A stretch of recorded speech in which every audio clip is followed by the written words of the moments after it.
Hello guys, नमस्कार, जोहार, आदाब, सत श्री अकाल। एग्जाम फाइटर नंबर पे आप सभी का ग्रैंड वेलकम साथियों। और काफी शानदार अपडेट है जी हाँ, बिहार से। बिहार में कह सकते हैं कि जबरदस्त अवसर मिलने वाला है और वेतन आपका लाख में नहीं लाखों में रहेगा, क्योंकि हम बात कर रहे हैं आज एसोसिएट प्रोफेसर और प्रोफेसर की वहां पर जो नई वैकेंसी आनी है उसके लिए जो नया नियमावली बना है वो यहाँ पर 40 सालों के बाद बैक हुआ है ये नियमावली, और जो कि बहुत ही जरूरी था। आपको पता है बिहार में अब तक जो भी प्रोफेसर बनते थे या एसोसिएट प्रोफेसर बनते थे वह प्रमोशन के माध्यम से, है ना, विभागीय प्रमोशन के माध्यम से बनते थे। मान लीजिए असिस्टेंट है, वो फिर उसको प्रमोशन दिया जाता था एसोसिएट में, फिर वो एसोसिएट से प्रोफेसर बनते थे। लेकिन अब पूरा एक नया परिनियम बना है और इसको राजभवन ने इसकी अधिसूचना भी जारी कर दी है। तो नियुक्ति प्रक्रिया बदल गई है और भर्ती भी बहुत जल्द आने वाला है। अब डायरेक्ट भर्ती होगी। तो ये चयन प्रक्रिया क्या है और यहाँ पर वेतन कितना रहेगा, और ये बताते चले कि ये ऑल इंडिया लेवल की वैकेंसी, यहाँ पे बिहार डोमिसाइल लागू नहीं होगा, क्योंकि ये ग्रुप ए का जॉब है ना। ग्रुप ए के जॉब में डोमिसाइल को नहीं देखा जाता है, ये ग्रुप ए का जॉब है। सैलरी आपकी 2 लाख के लगभग, एसोसिएट बनते सैलरी लगभग आपका 2 लाख से स्टार्ट होगा, ठीक है। और प्रोफेसर बनते 3 लाख के आसपास आपकी सैलरी रहेगी। तो ये काफी बड़ा पोस्ट है ग्रुप ए का, वो भी टॉप ग्रेड का जॉब है ना। तो यहाँ पर ये जो बिहार डोमिसाइल या कोई भी स्टेट डोमिसाइल यहाँ इन सर्विसेज में नहीं लगता है। इसीलिए मैंने कहा ये ऑल इंडिया लेवल वैकेंसी है, आप किसी भी स्टेट से आप यहाँ आवेदन कर सकते हैं। तो कौन कौन आवेदन कर सकता है नई चयन प्रक्रिया के तहत, इस पर बात करेंगे। ये सबसे मुख्य मुद्दा है, क्योंकि कौन आवेदन कर सकता है। ये डायरेक्ट भर्ती होगी, अभी तक प्रमोशन से होता था, अब भर्ती क्या होगी, डायरेक्ट सीधे फ्रेश आप फॉर्म भरेंगे, इंटरव्यू देंगे और आपका सिलेक्शन होगा। यहां पर ये नहीं है कि आपको प्रमोशन विभागीय मिलेगा तभी आप बनेंगे, ये नियम खत्म हो गया। तो यहाँ पे अच्छे अच्छे लोगों को आने का मौका मिलेगा, अच्छे अच्छे कह सकते टैलेंटेड लोग हैं वो आएंगे, वो चाहे ऑल ओवर इंडिया कहीं भी सर्विस दे रहे हैं वो बिहार आ सकेंगे एसोसिएट प्रोफेसर बनकर या प्रोफेसर बनकर। तो प्रोफेसर और एसोसिएट प्रोफेसर की अब होगी सीधी नियुक्ति बिहार में, 4 दशक बाद होगी सीधी नियुक्ति। मैंने पहले कहा आपको 40 ईयर के बाद ये फिर से आया है, हालांकि पहले था उसे हटाकर सिर्फ प्रमोशन लॉ सिस्टम कर दिया था, उसको यहाँ पर बदल दिया गया, ठीक है, उसको अब बदल दिया गया। क्या है मैटर, इसको चलिए देख लेते हैं। तो देखिए क्या कहा जा रहा है यहाँ पे, जो राज्यपाल है, गवर्नर है, उनके द्वारा अंगीभूत कॉलेजों में प्रोफेसर और एसोसिएट प्रोफेसर की नियुक्ति के लिए परिनियम को मंजूरी दे दी गई। परिनियम यानी नियम, ठीक है, यह नियम प्रभावी भी हो गया है। इन दोनों पदों के लिए चयन साक्षात्कार के जरिए होगा। चयन कैसे होगा, साक्षात्कार, सिर्फ इंटरव्यू के जरिए होगा, एग्जाम नहीं देना है। इसकी नियुक्तियां भी बिहार राज्य विश्वविद्यालय सेवा आयोग के अनुशंसा पर की जाएगी, यानी BSUST जो कि असिस्टेंट प्रोफेसर की नियुक्ति प्रक्रिया संपन्न कर रही है, वही इसकी भी नियुक्ति प्रक्रिया को संपन्न करेगी। बिहार के उच्च शिक्षा के इतिहास में इन दोनों पदों पर सीधी नियुक्तियां 1984 तक की गई थी। इसके बाद इन पदों को प्रमोशन से भरा जा रहा था। अब तक कैसे भरा जा रहा था, प्रमोशन से। जो असिस्टेंट प्रोफेसर के रूप में थे वो प्रमोशन होकर एसोसिएट प्रोफेसर बनते थे, अब यहां पर सीधी भर्ती हो सकेगी, यानी सीधे आप एसोसिएट बन सकते हैं, ठीक है, सीधे आप एसोसिएट बन सकते हैं या सीधे आप प्रोफेसर बन सकते हैं।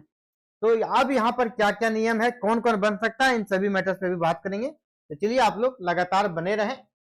अभी क्या होगा ना, स्वीकृत परिनियम के मुताबिक दोनों पदों यानी एसोसिएट प्रोफेसर और प्रोफेसर दोनों पर नियुक्ति के लिए शिक्षा विभाग आरक्षण रोस्टर के साथ बिहार विश्वविद्यालय सेवा आयोग को अध्याचन भेजेगा, और यह अध्याचन के बाद वह आयोग क्या करेगा, विज्ञापन निकालेगा और लोग अप्लाई करेंगे, उनका चयन होगा। तो चयन होगा तो किनका चयन होगा, क्या क्या योग्यता चाहिए, इन सभी मैटर्स में हम लोग बात करते हैं और A to Z पहले देख लेते हैं, ठीक है। ये आपका 2 चीज है। यहाँ पे जो योग्यता दिया गया है, यहाँ पे जो योग्यता दिया गया है ये है आप सभी का प्रोफेसर के लिए। ये जो योग्यता दिया गया है किसके लिए, प्रोफेसर के लिए। अगर आप प्रोफेसर के लिए अप्लाई करेंगे तो ये वाला आपका प्रोफेसर के लिए है, ये हो गया एसोसिएट प्रोफेसर, ठीक है। ये एसोसिएट के लिए तो क्या क्या योग्यता चाहिए देखते हैं। सबसे पहले प्रोफेसर के लिए आपको पीएचडी मस्ट है। प्रोफेसर के लिए क्या जरूरी है? पीएचडी। प्रोफेसर के लिए पीएचडी चाहिए, एसोसिएट के लिए भी पीएचडी चाहिए, दोनों कॉमन है। इसके बाद यहां कम से कम 10 शोध पत्र रिसर्च पेपर आपका होना चाहिए और मापदंडों के अनुसार शोध अंक 120 होने चाहिए, मिनिमम है। 120 से जितना ज्यादा होगा आपके सिलेक्शन के चांस उतने बढ़ेंगे। शोध पत्र कितने होने चाहिए? यहाँ पर 10। यहाँ पर कहा जाए कम से कम 55% अंकों के साथ मास्टर डिग्री, ये मास्टर डिग्री होनी चाहिए, ठीक है। मास्टर डिग्री की भी यहाँ बात हो रही है एसोसिएट में। अब यहाँ देखिए प्रोफेसर के पद के लिए विश्वविद्यालय कॉलेज में सहायक प्रोफेसर, एसोसिएट प्रोफेसर या प्रोफेसर के रूप में काम कम से कम 10 वर्ष का शिक्षण अनुभव, ये सारी चीजें यहाँ पर जरूरत नहीं है। जैसे कहा गया एसोसिएट, ये एसोसिएट है तो फिर वो प्रोफेसर है तो एसोसिएट, हाँ एसोसिएट रह सकता है और सहायक प्रोफेसर भी रह सकता है। 10 लगे, यहाँ प्रोफेसर फिर क्यों रहेगा, ये घट जाएगा। तो मतलब यहाँ 10 साल का टीचिंग एक्सपीरियंस चाहिए। आप अगर कहीं असिस्टेंट प्रोफेसर हैं तो आपका 10 साल का टीचिंग एक्सपीरियंस चाहिए, यहाँ पर 10 साल का। पीएचडी चाहिए, 10 रिसर्च आर्टिकल चाहिए, 10 साल का टीचिंग एक्सपीरियंस चाहिए। अब यहाँ क्या जा रहा है? सहायक प्राध्यापक के समकक्ष शैक्षणिक शोध पत्र पर अध्यापन या शोध का न्यूनतम 8 वर्ष का अनुभव। यहाँ पे कितना मांगा गया? प्रोफेसर के लिए 10 साल, एसोसिएट के लिए 8 साल। इसके बाद यहाँ पर कहा गया है कि आपका रिसर्च का अनुभव हो, रिसर्च को काफी इंपॉर्टेंस दिया जाता है। यहाँ पर कहा जा रहा है, जैसे मैंने यहाँ दिखाया आपको, शोध में 120 अंक होने चाहिए। पर आर्टिकल कितना नंबर मिलेगा इस पर हम बात करेंगे।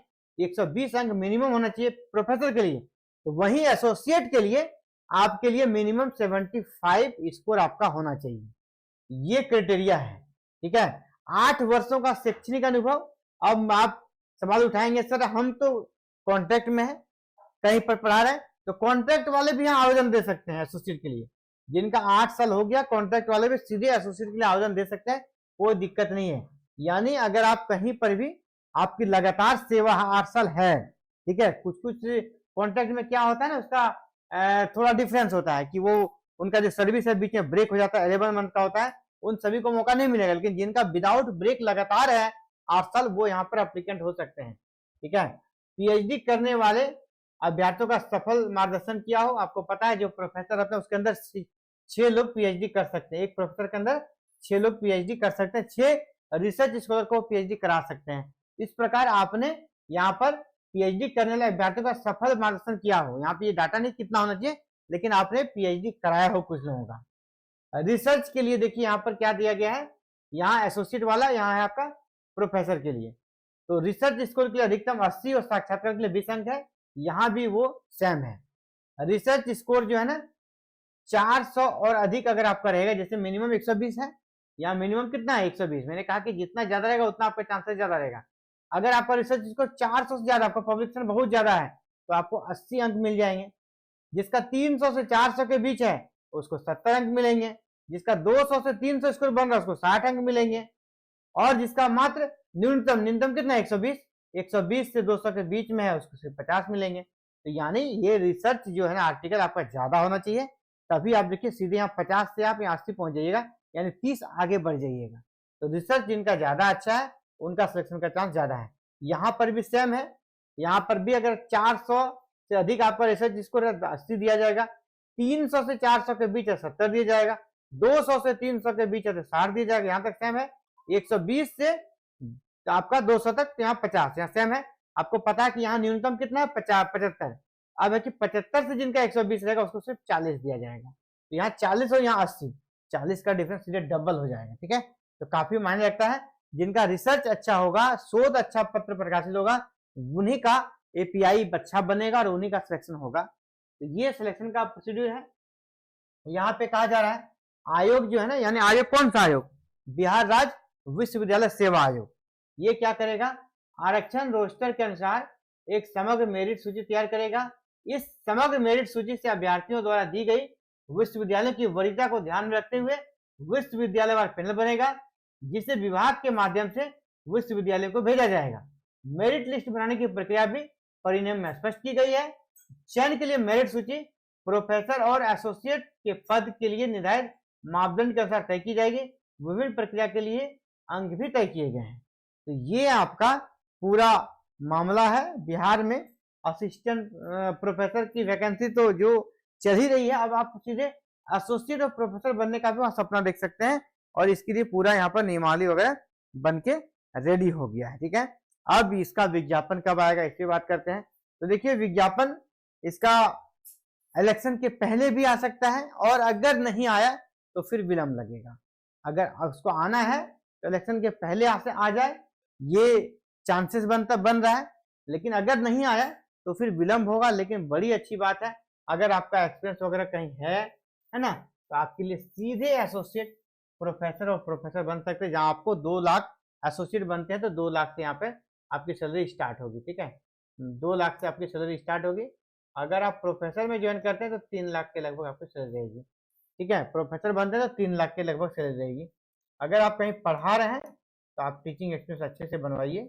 ठीक है, एक्सपीरियंस अच्छे से बनवाइए उसको, और आपकी सेवा लगातार 8 साल होनी चाहिए, तो आप एसोसिएट के लिए यहाँ एलिजिबल हैं। आप किसी भी स्टेट से, कोई दिक्कत नहीं है, ये नए नियम के तहत आप किसी भी स्टेट से यहाँ पर आप आवेदन कर सकते हैं।